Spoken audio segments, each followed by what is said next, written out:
Okay mga kamads, mga kaibigan, welcome back to another content. And for this video, papanoorin natin si Marcoleta na mapahiya na naman. Again and again and again. Okay, so let's go. Commodore. Okay, inaan natin So kung hindi pa po nakatala, tama po ako, hindi ba? No, sir. Okay, so ang usapan nila dito kasi, yung West Philippine Sea kasi, hindi pa daw recognize ng international body. Ang mas rine-recognize ito ng international body. So, by that virtue alone, ang ine-explain ni Marcoleta rito ay tama siya kasi nga hindi hindi rine-recognize ng international body. Pero context matters, lagi niyong tatandaan 'yan. Okay, mamaya explain natin 'yan.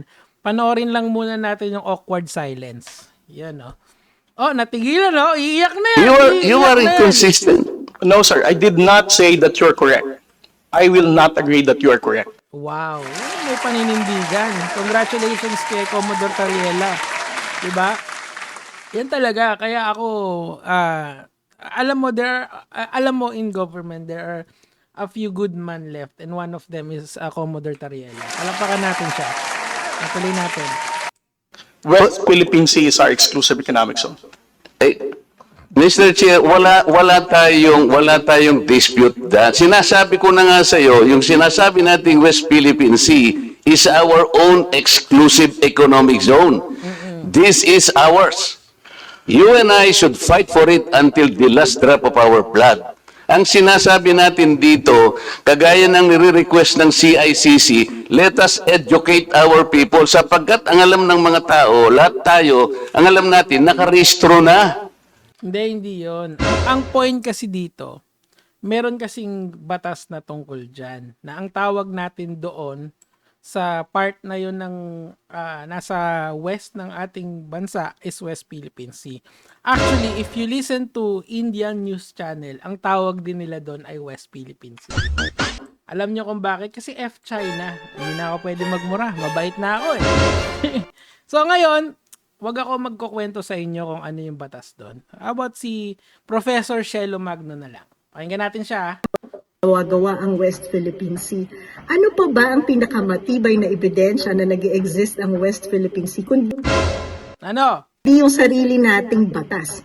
Meron tayong tinatawag na Republic Act number 12064 at sa Section 2 ng batas na to, malinaw na i-define at sinabi na yung maritime zone sa kanluran ng Pilipinas, kasama ang Luzon Sea, kasama yung area ng Bajo de Masinloc, pati yung maritime features ng Kalayaan Island Group, lahat ng area na yan ay kinikilala bilang West Philippine Sea.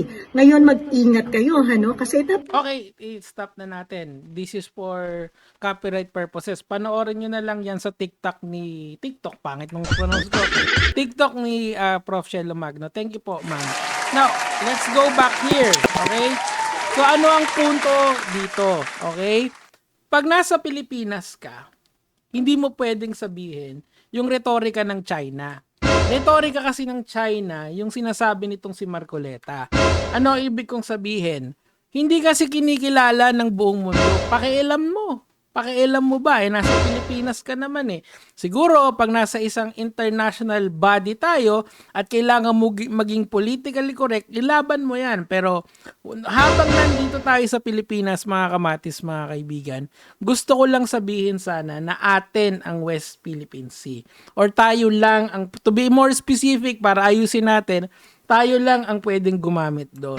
Ang napakadaming beses nang in-infringe ng China ang ating karapatan dyan na hindi natin pinaglalaban. There is a few good man left in Commodore Tariela. And etong si Marcoleta naman, nagpapaka-technical. Huwag dito boy, doon sa kubeta. Kung saan ikaw ay dediretso! Yun lang naman yun sa akin for today, gege mga lods.